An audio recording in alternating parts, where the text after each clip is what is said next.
Greetings, Saberites. Anonymous here. Wanted to talk about our one of our 4 pillars in our system, Ataru. A lot of questions come up on this.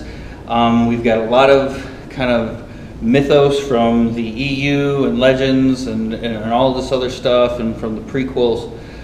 So there's a lot of baggage that comes with this particular form in our system formula. And one of the big concerns, big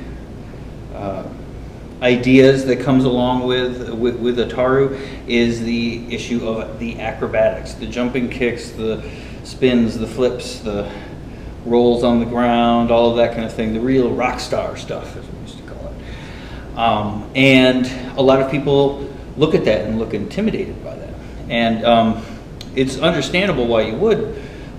So I wanted to talk about exactly what the form, at least in our system, is really about, and then show you how you can perhaps regress some of the more difficult moves if you are just starting out or coming up or not particularly physically fit in those areas. There's lots of reasons why jumping can be difficult for a person, from past injury to general fitness, all that kind of thing. So there's a whole bunch of reasons why you might want to bring all these things down.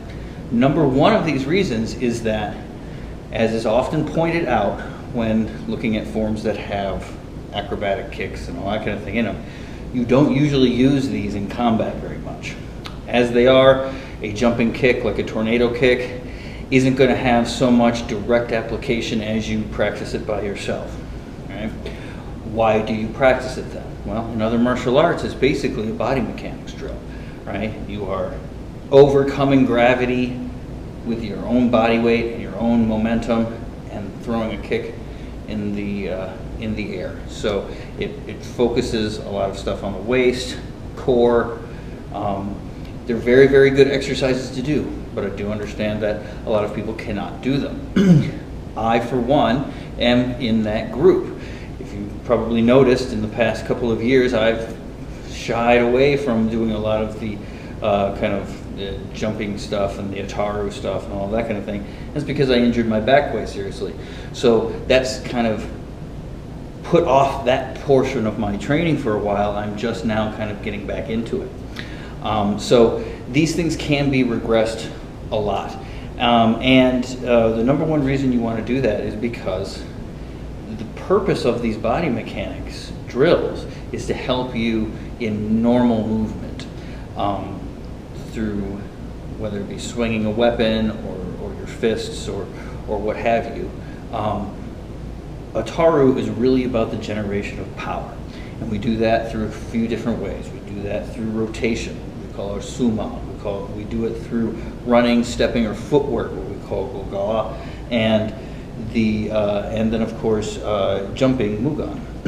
Okay, these 3 bits form the formula of our Ataru in our system, right? And all of these things are ways that you can put more power into your movement and practice body mechanics with actual application of power.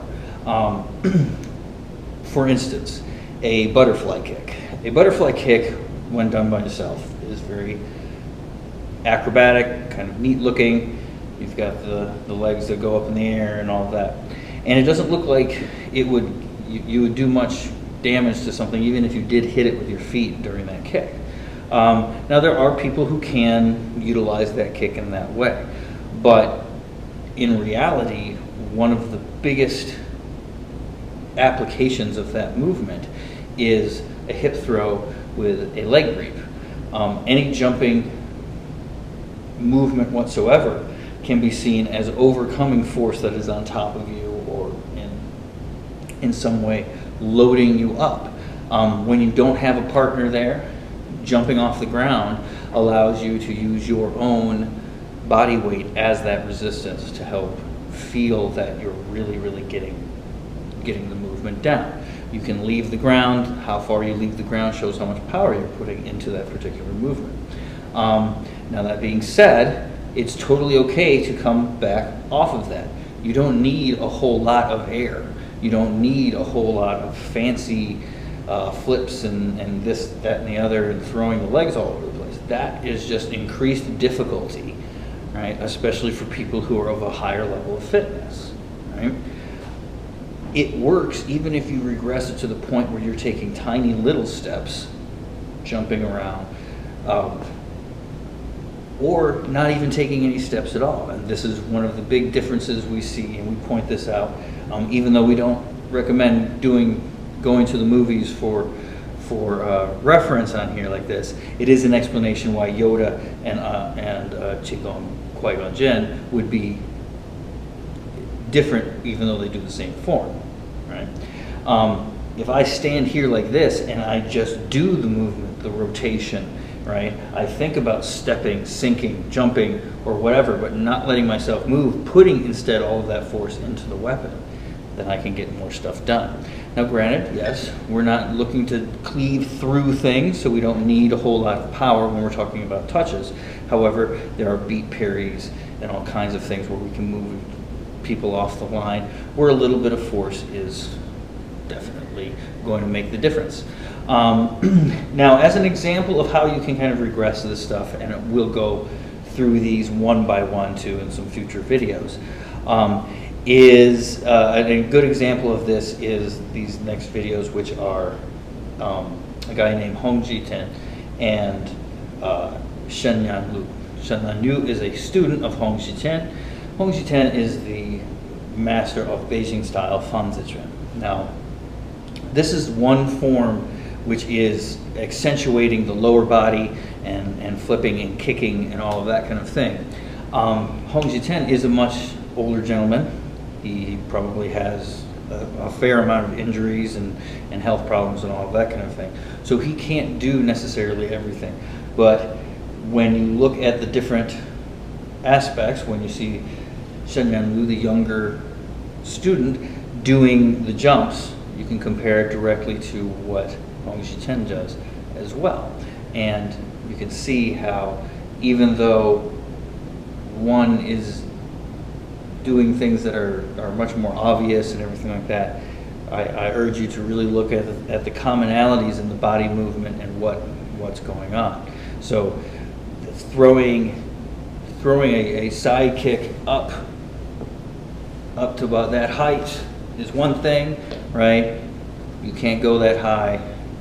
That's perfectly fine. Why? Because that's probably the most effective height for it anyway, if you're really defending yourself or something like that. Of course, I don't want you to kick anybody's knees out in a competition or something like that. But anywho, that's a much more reliable type of thing. We practice for the higher one because we want to be really, really good at the lower one. All right, so as you see, you can take any movement, whatever you want, as long as that rotation and footwork, where people are placing the feet and where you're going and what directions you're going. If all of that stuff is okay, then really you don't have to do the high jumps, and you don't have to do the high kicks. Everything can be done low to the ground, can be done in a much more realistic or conservative fashion. As long as you know the formula, as long as you know what's going on, things that look vastly different are actually the same. So, all right, so hopefully that was informative. Like I said, we're going to come out with a couple more of these videos. We'll go through each of the things kind of one by one to mention some sticking points. So stay tuned for that. In the meantime, have a great day. We'll see you next time. Happy sailing.